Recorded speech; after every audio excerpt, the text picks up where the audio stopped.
মানুষ সমাগম হয়, নদী দেখতে আসে।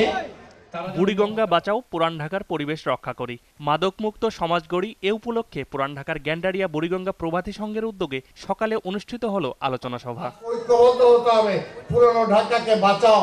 উক্ত সভায় বক্তব্য রাখেন বীর মুক্তিযোদ্ধা আব্দুস সালাম, শেখ ফজলুর রহমান বকুল, মোহাম্মদ ফারুক হোসেন সহ এলাকার গণ্যমান্য ব্যক্তিরা। পুরনো ঢাকা একেবারে অবহেলিত, সেই কারণে পুরনো ঢাকার নেতা কে কোন রাজনীতি করে আমি জানি না, কিন্তু পুরনো ঢাকার রাজনীতি যারা করেন, পুরনো ঢাকার যুবক যারা, তরুণ যারা, আজ ঐক্যবদ্ধ হতে হবে।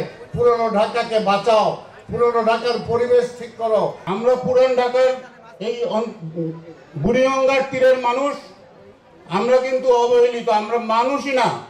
বিগত সরকারের আমলে আমাদের মানুষ হিসাবেই গণ্য করা হয় নাই। এ সময়ে বক্তারা বলেন, পুরান ঢাকার মানুষ বিভিন্নভাবে অবহেলিত। পুরান ঢাকার দীর্ঘদিন ধরে সরকার নিচ্ছে না জমির খাজনা। এতে করে পুরান ঢাকার মানুষ ব্যবসা বাণিজ্য থেকে শুরু করে ভবন নির্মাণ, ক্রয় বিক্রয় সহ বিভিন্ন সমস্যার সম্মুখীন হচ্ছে। বাংলাদেশ জাতীয়তাবাদী দলের